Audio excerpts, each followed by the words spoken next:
नमस्कार, समाधान इन हिंदी चैनल में आपका स्वागत है। आज के वीडियो में मैं आपको काइंड्स ऑफ पोइट्री यानी पोइट्री के भाग के बारे में बताऊंगा। वीडियो को शुरू से अंत तक जरूर देखिए, क्योंकि मैंने इस टॉपिक को इस वीडियो के माध्यम से बहुत ही सरल ढंग से समझाने का प्रयास किया है। यदि मेरा प्रयास सार्थक लगे तो मेरे वीडियो को ज़रूर लाइक करें। तो चलिए शुरू करते हैं। Kinds of poetry. Poetry may be written in two ways. First, in the form of subjective poetry, and second, in the form of objective poetry. यानी पोएट्री दो प्रकार की होती है, सब्जेक्टिव पोएट्री और ऑब्जेक्टिव पोएट्री। सबसे पहले सब्जेक्टिव पोएट्री की बात करते हैं। सब्जेक्टिव पोएट्री में कवि अपनी भावनाओं को, अनुभवों को, पसंदों को, नापसंदों को स्वयं व्यक्त करता है। इसको ऐसे कह सकते हैं, subjective poetry related with the feelings, emotions, likes and dislikes of poet himself. Subjective poetry में कविताएं पोएट से संबंधित होती है और कविता पोएट की अपनी निष्कासित भावनाएं होती हैं, यानी जो उसके हृदय से अपने आप निकलता है। Subjective poetry is an outpouring of the poets own heart, यानी कि उसकी अपनी भावनाएं होती हैं। ऐसा प्रतीत होता है सब्जेक्टिव पोएट्री में कवि पाठक को अपने विश्वास में लेता है और उससे एक दोस्त की भांति बात करता है। वह उसे अपने आनंदों के बारे में बताता है, कष्टों के बारे में बताता है और यह भी बताता है कि उसे कौन सी बातें अच्छी लगती है और कौन सी बातें उसे दुखी बना देती है। The poet takes the readers into his confidence and talks to them like a friend, telling them of his joys and sorrows and of what gives him pleasure and what makes him sad. PB Shelley का ode to the west wind और William Wordsworth का the Tintern Abbey is the best example of subjective poetry. PB Shelley subjective poetry लिखने में माहिर थे, ऐसा उनकी एक कोटेशन से प्रतीत होता है। कोटेशन क्या है?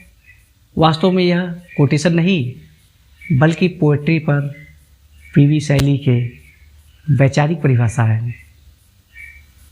Poetry is the expression of the imagination. It is a musical composition in which a poet expresses his thoughts and emotions. Line a poet expresses his thoughts and emotions में कवि की subjective विचारधारा प्रकट होती है। सरलता के लिए इतना समझ लेते हैं कि कोई भी लिरिक, एलेजी, सॉनेट या ओड, ये सभी सब्जेक्टिव होते हैं। अब ऑब्जेक्टिव पोएट्री के बारे में बात करते हैं। ऑब्जेक्टिव पोएट्री में कवि अपने व्यक्तिगत विचारों को व्यक्त नहीं करता, बल्कि वह दृश्यों की, घटनाओं की या कोई महत्वपूर्ण टॉपिक पर एक प्रत्यक्षदर्शी के रूप में अपनी कविता को व्यक्त करता है। ऑब्जेक्टिव पोएट्री को नरेटिव पोएट्री भी कहा जाता है। इसमें आप कंफ्यूज मत होइए। Objective poetry related with external surroundings of the poet.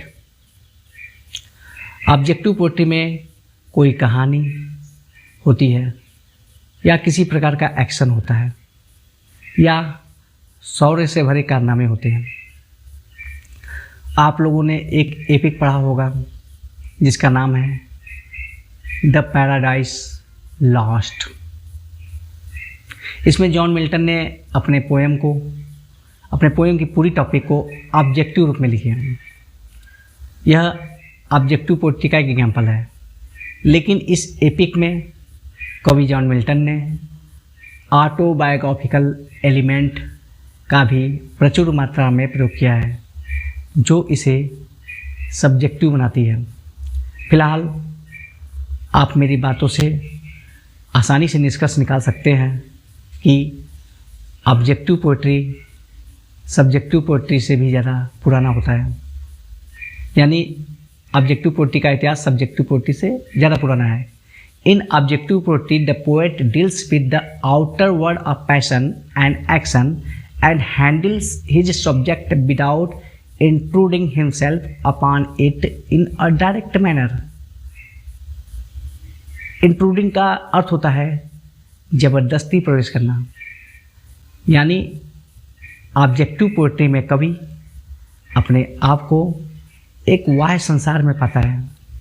वह अपने कविता में इस बाहरी संसार के विषय वस्तु को लिखता जरूर है, लेकिन उसमें अपने आप को प्रत्यक्ष रूप से प्रवेश होने नहीं देता। He is like a detached observer of a particular event. He described it as it has happened without coloring it with his own personality। किंतु हम जानते हैं कोई भी कवि अपने आप को पूरी तरह से कविता के सब्जेक्ट से अलग नहीं कर सकता, यानी कोई भी कविता पूरी तरह से ऑब्जेक्टिव हो ही नहीं सकती। लेकिन हम परिभाषा के अनुसार इतना जरूर कह सकते हैं कि यदि कवि अपने आप को कविता के सब्जेक्ट मैटर में डायरेक्टली प्रवेश करता है तो वह ऑब्जेक्टिव पोएट्री नहीं बल्कि सब्जेक्टिव पोएट्री लिखता है, यानी उसकी कविताएं ऑब्जेक्टिव न होकर सब्जेक्टिव होती है। बहुत सारे ballads, folk poetry, historical songs and metrical romances objective poetry के अंतर्गत ही आते हैं। होमर के 2 महाकाव्य जिसका नाम है इलियड और ओडिसी ऑब्जेक्टिव पोएट्री के अंतर्गत रखे जाते हैं। आज के वीडियो में बस इतना ही। आशा करता हूँ आपको मेरा यह वीडियो पसंद आया होगा। यदि ऐसा है तो मेरे इस वीडियो को लाइक कीजिए और अपने दोस्तों के बीच में शेयर कीजिए। कमेंट ज़रूर लिखें, और यदि आप मेरे चैनल पर नए हैं तो मेरे चैनल समाधान इन हिंदी को सब्सक्राइब करके बेल आइकन का बटन ज़रूर दबाएं, क्योंकि मैं अनेकों टॉपिक पर वीडियो बनाता रहता हूं जो समय समय पर आपको उपलब्ध होता रहता है।